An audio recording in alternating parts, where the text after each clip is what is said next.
शिवसेनेने त्यांच्या कार्यकाळामध्ये ज्या वेळेला BST कमिटी आणि सर्व त्यांच्याकडे होतं, कॉन्ट्रॅक्ट्स दिले आणि हे सर्व कॉन्ट्रॅक्ट्स फक्त कॉन्ट्रॅक्टरच्या हिताचे. BSTचा अर्थसंकल्प आहे तो मुंबई महानगरपालिकेच्या मुख्य अर्थसंकल्पात विलीन व्हावा. हा प्रस्ताव पारित झाला, महानगरपालिकेत प्रस्ताव पारित झाला, पण अद्यापही राज्य सरकारने ते केलेलं नाही. BST कर्मचाऱ्यांचा जो ग्रॅज्युएटीचा मुद्दा असेल किंवा कोविड भत्त्याचा मुद्दा असेल, परमनंट जे कर्मचारी आहेत ते परमनंट होण्यासाठीचा जो मुद्दा असेल, त्यांचा मुद्दा पुन्हा एकदा आता प्रकर्षाने समोर आलेला आहे आणि त्यासाठी शशांकराव हे उपोषणाला बसलेले आहेत. माझ्यासोबत सध्या शशांकराव आहेत. सर, तुम्ही उपोषणाला बसलेले आहात, नेमके तुमचे BSTचे काय मुद्दे आहेत? कारण गेल्या अनेक महिन्यांपासून, वर्षांपासून तुम्ही BSTचे मुद्दे आहेत ते प्रशासनासमोर मांडत आहात, पण अद्यापही त्याच्यावरती काहीही कारवाई झालेली नाही आहे किंवा योग्य ते उत्तर प्रशासनाकडनं देण्यात आलेलं नाही आहे किंवा मार्ग काढण्यात आलेला नाही आहे, म्हणून तुम्ही आता उपोषणाला बसला. असं आहे की जे मुद्दे फार गरजेचे आहेत आणि फक्त कामगारांपुरते नव्हे तर मुंबईकर जनतेचे सुद्धा हिताचे मुद्दे आहेत, त्याच्यावरती कुठेच निर्णय घेतले गेलेले नाहीत. आता उदाहरणार्थ सर्वात पहिला मुद्दा की BSTने स्वमालकीच्या 3,337 बसगाड्या कायमस्वरूपी राखाव्यात. 11 जून 2019चा आमचा बेस्ट वर्कर्स युनियन आणि BSTचा करार आहे आणि त्याच्यामध्ये नमूद केलेलं आहे की BST स्वमालकीच्या 3,337 बसगाड्या कायमस्वरूपी राखेल.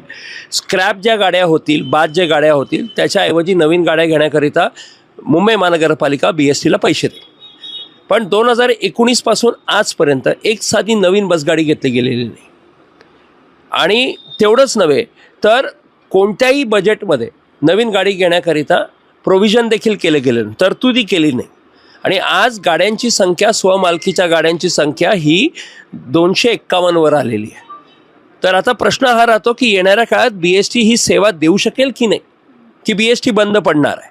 आणि म्हणून आमचं म्हणणं आहे की स्वमालकीच्या 3,337 बसगाड्या कायमस्वरूपी राखण्यासंदर्भातलं तातडीने सकारात्मक निर्णय घेणं गरजेचं आहे. त्याचबरोबर जे कर्मचारी सेवानिवृत्त झालेले आहेत, 2022ला सेवानिवृत्त झालेल्या कर्मचाऱ्यांना आजतागत त्यांची ग्रॅज्युटी, हक्काची ग्रॅज्युटी जी एका महिन्याच्या आत दिली गेली पाहिजे, ती दिली गेली नाही. त्यांनी त्यांचं कुटुंब कसं जगवायचं आहे, कसं चालवायचं आहे घर, हा प्रश्न आहे. आणि म्हणून आमचं तिथेही म्हणणं आहे की तातडीने त्यांची ग्रॅज्युटी दिली गेली पाहिजे. जे कामगार कामावर आहेत आज, त्यांना 7वा वेतन आयोग लागू करावा म्हणून. पण बेस्ट कामगार सेनेने 2021मध्ये स्वतःच्या अनुषंगाने विश्वासघात करत कामगारांचा एक करार केला. 7वा वेतन आयोग देतात म्हणाले, कुठेही 7वा वेतन आयोग दिले नाही. खाजगीकरणाचे दरवाजे उघडले. त्यांनी आधीच 2018मध्ये सर्व कॉन्ट्रॅक्ट्स देण्याचं काम बेस्ट कामगार सेने आणि शिवसेनेने त्यावेळेला केलं होतं, त्यांच्याकडे कमिटी होती. आणि आज ही परिस्थिती आहे की केंद्र सरकारमध्ये 7वा वेतन आहे, मुंबई महानगरपालिकेमध्ये आहे, महाराष्ट्र सरकारमध्ये आहे, पण BSTच्या कर्मचाऱ्यांना मात्र 7वा वेतन आयोग नाही. तर 7वा वेतन आयोगाच्या अनुषंगाने आमचा वेतन करार व्हावा ही आमची मागणी आहे. आणि त्याचबरोबर जे वेटलिस्टचे कामगार, जे कॉन्ट्रॅक्च्युअल कामगार आहेत, शिवसेनेने त्यांच्या कार्यकाळामध्ये ज्या वेळेला BST कमिटी आणि सर्व त्यांच्याकडे होतं, कॉन्ट्रॅक्ट्स दिले आणि हे सर्व कॉन्ट्रॅक्ट्स फक्त कॉन्ट्रॅक्टरच्या हिताचे. म्हणजे कॉन्ट्रॅक्टमध्ये कर्मचाऱ्यांना कोणत्या कायद्याने पगार दिला पाहिजे हे कुठेही नमूद केलेलं नाही.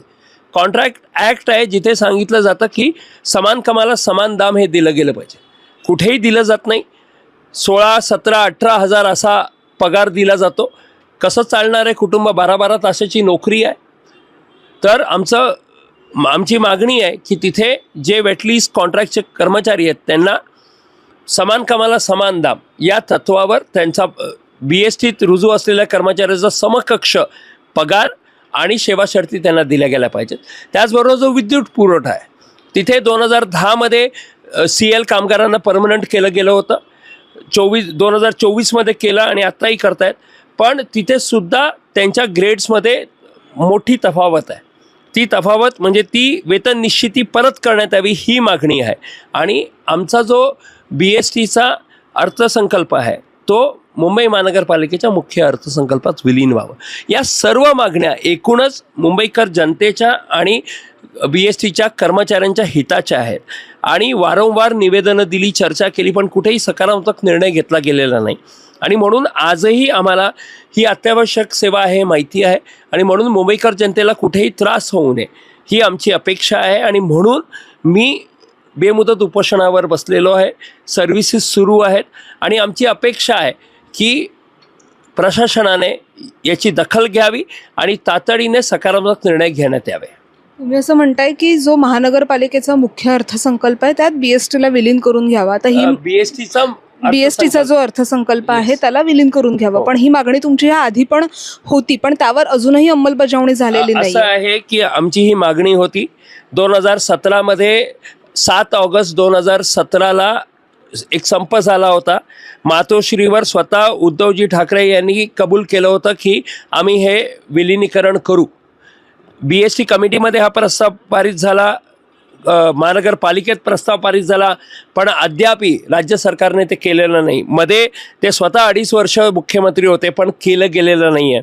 आमची मागणी आहे की जर हा अर्थसंकल्प विलीन केला तर कामगारांना नक्कीच बरं राहील, पण त्याहून जास्त ही मुंबईकर जनतेची ही सेवा कायमस्वरूपी टिकेल हे होईल त्याच्यात. आणि म्हणून ही मुंबईकर जनतेच्या हिताचं एकूण मागणी आहे.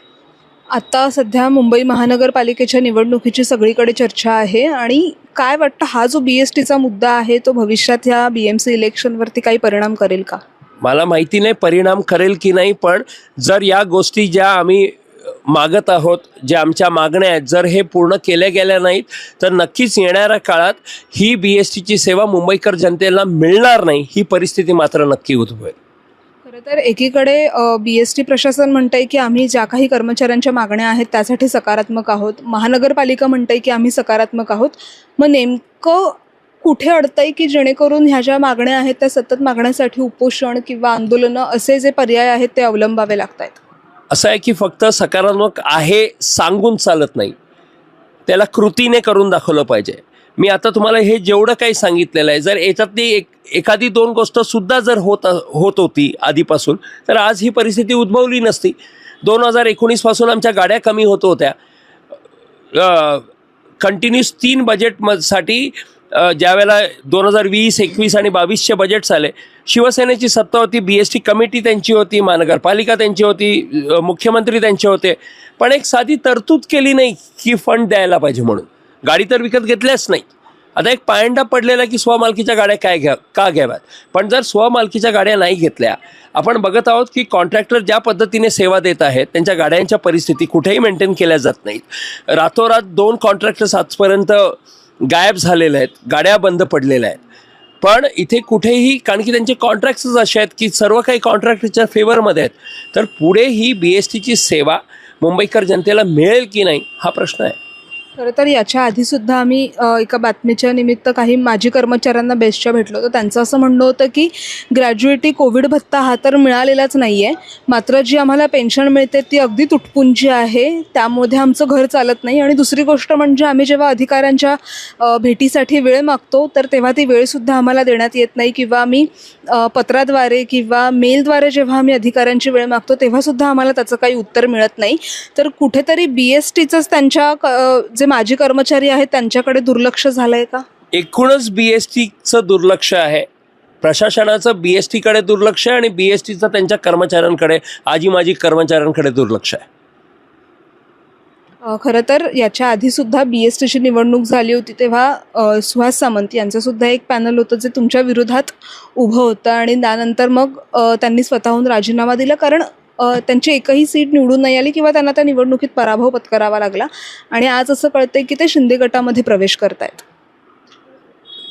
तो त्यांचा निर्णय आहे पर्सनल, पण सुहास सामंत आणि एकूणच बेस्ट कामगार सेना त्यावेळची, त्यांनी जेवढं BSTच्या कर्मचाऱ्यांचं नुकसान केलेलं आहे, किंवा सुहास सामंत हे स्वतःहून त्यांनी BST कमिटीमध्ये असताना जे नुकसान केलेलं आहे, तर मला आता ते इथे दुसऱ्या युनियनमध्ये जरी गेले तर त्यांची काय वृत्ती बदलेल हे काय मला वाटत नाही.